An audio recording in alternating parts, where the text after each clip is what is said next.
जय श्री कृष्णा। प्रिय दर्शकों, भाई और बहनों, अष्टो चर्चा में आपका स्वागत है। मैं कुलदीप शर्मा आप लोग का हार्दिक स्वागत करता हूँ। मेरा आपको सादर नमस्कार। आज के वीडियो में हम मासिक राशिफल की चर्चा करेंगे। ये राशिफल कर्क लग्न के लिए है। जो मार्च महीना कर्क लग्न वाले व्यक्तियों के लिए कैसा गुजरेगा उस पर एक संक्षिप्त चर्चा करेंगे। कर्क लग्न कैसे पहचानेंगे कि आप कर्क लग्न के हैं। कैंसर असेंडेंट हैं, कैंसर लग्न के हैं, तो आप अपना date of birth, time of birth, place of birth किसी अच्छे सॉफ्टवेयर में डालिए और आपका यदि इस तरह से 4 नंबर फर्स्ट हाउस में आता है, ये फर्स्ट हाउस कहलाता है। ये D1 आप देखेंगे, उसमें D1 कौन सा है, लग्न चार्ट लिखा होगा या असेंडेंट चार्ट लिखा होगा। वहाँ देखना है आपको फर्स्ट हाउस में कौन सी राशि जोडियक अपीयर हो रही है। तो जो अपीयर हो रही है, दिख रही है, यदि चौथी राशि है, कैंसर असेंडेंट, कैंसर इसको बोलते हैं, चौथी राशि को कैंसर जोडियक बोलते हैं, वो यदि दिख रही है तो आप कर्क लग्न के व्यक्ति हैं। तो मैं जो मासिक राशि फल बोलूँगा मार्च महीने का, वो लग्न से बोलूँगा। जो इस लग्न के नहीं है या अपना डेट ऑफ बर्थ नहीं जानते, टाइम ऑफ बर्थ नहीं जानते, तो वो नाम राशि से देख ले, रिजल्ट मोर और लेस वैसा ही आता है। जो कर्क लग्न के व्यक्ति हैं उनके लिए मार्च का महीना अच्छा है। धन की दृष्टि से ये महीना अच्छा गुजरेगा।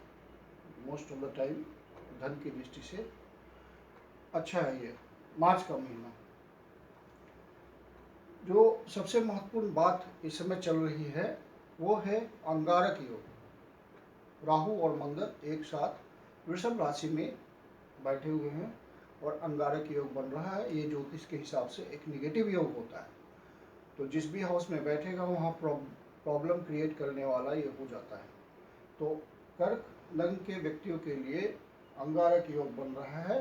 11वें घर में राहु एक डिसेप्टिव प्लैनेट है और मंगल एग्रेसिव प्लैनेट है। तो राहु उसके एग्रेशन को बढ़ा रहा है। 11वें घर में बैठा है तो आपको सतर्क रहना है कि आप चीटिंग के शिकार हो सकते हैं। ऑनलाइन कोई चीटिंग आपको कर सकता है, तो आपको बहुत ध्यान रखना है। किसी सोशल ऑर्गेनाइजेशन के द्वारा आप चीटिंग के शिकार हो सकते हैं।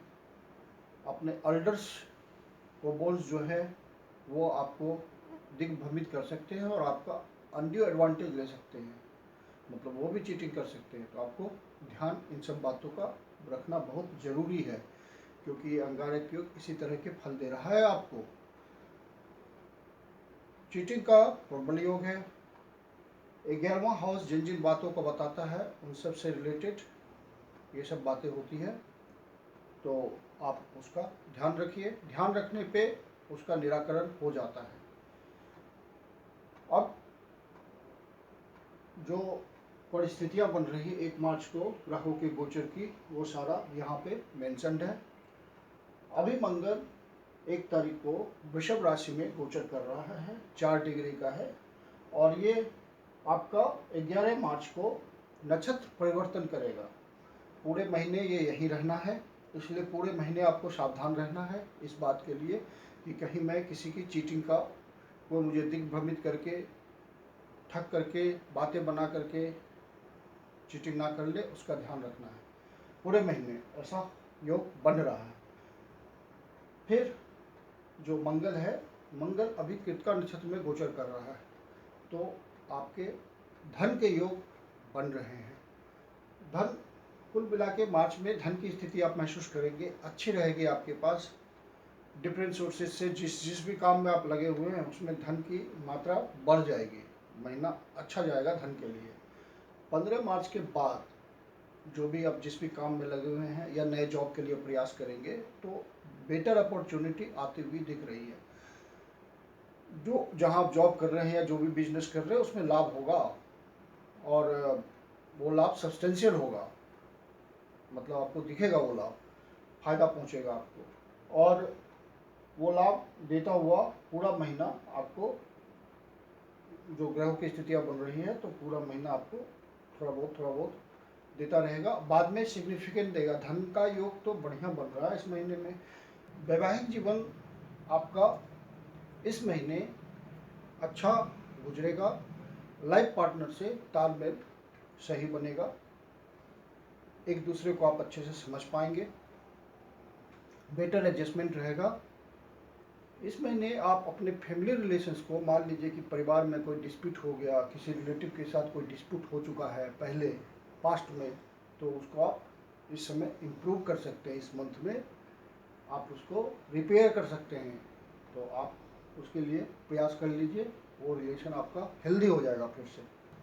जो व्यक्ति शादी करने के इच्छुक हैं तो उनकी शादी का योग बन रहा है। इस महीने शादी हो सकती है या बाद में फिक्सअप हो सकता है, शादी का मामला सेटल हो जाएगा। जो स्टूडेंट पढ़ाई लिखाई में लगे हुए हैं, एजुकेशन से रिलेटेड बातों में बहुत सफलता नहीं मिलेगी, प्रयास ज़्यादा करना पड़ेगा। जहां आपका आराम से कम पढ़ाई में भी काम चल जाना था, वहां बहुत ज़्यादा पढ़ाई करनी पड़ेगी। मतलब सक्सेस पाने के लिए ज़्यादा मेहनत चाहिए। Specially second week of March, मतलब मार्च के दूसरे सप्ताह में हेल्थ वगैरह से जो प्रॉब्लम चल रहे थे छोटे मोटे, उसमें सुधार आपको होता दिखेगा। और वो पूरे महीने आपको सुधार दिखेगा। मार्च महीना में फर्स्ट वीक में तो सुधार नहीं दिखेगा, सेकेंड वीक से सुधार दिखेगा। 11 और 12 मार्च को विशेष रूप से सावधान रहने की जरूरत है। जो मैंने चीटिंग की बात कही, वो 11-12 मार्च को सबसे ज़्यादा प्रबल संभावना है, तो आप इन दोनों डेट्स का ध्यान रखिएगा। 15 मार्च से लेकर के 20 मार्च तक जॉब एंड करियर के लिए विशेष अपॉर्चुनिटीज़ मिलेगी आपको। यदि उस अपॉर्चुनिटीज़ को आपने अपने फेवर में कर लिया तो आप एक बेहतर पोजीशन में पहुंच जाएंगे। इस महीने में जॉब से रिलेटेड या बिजनेस से रिलेटेड यात्रा के योग बनेंगे। उन यात्रा में आपको लाभ पहुंचेगा, वो यात्रा व्यर्थ नहीं जाएगा। यदि आप उस दृष्टि से यात्रा कर रहे हैं तो आपको लाभ मिल जाएगा। यदि आपको प्रॉपर्टी रिलेटेड कोई डिसीजन लेना हो तो इस महीने रुक जाइए, क्योंकि इस महीने चीटिंग की बात है, तो सावधान रहने की ज़रूरत है। तो बेटर है कि इस मामले को अवॉइड ही कर दीजिए। किसी तरह की प्रॉपर्टी खरीदनी हो, किसी तरह का फ्लैट खरीदना हो, किसी भी तरह का आपको परचेज करना है या निगोशिएशन करना है, उस तरह से रिलेटेड डिसीजन लेना, प्रॉपर्टी रिलेटेड डिसीजन लेना है, तो इस महीने अवॉइड कर दीजिए उस बात को। तो कुल मिला के मार्च का महीना कर्क लग्न के जातकों के लिए बढ़िया ही गुजरेगा, अच्छा है ये महीना। आप बस थोड़ी बहुत बातों का ध्यान रखिए, ये महीना आराम से कट जाएगा, खुशी खुशी, कोई दिक्कत नहीं है। आशा करता हूँ आपको वीडियो अच्छा लगा होगा। लाइक कीजिए, सब्सक्राइब कीजिए, शेयर कीजिए।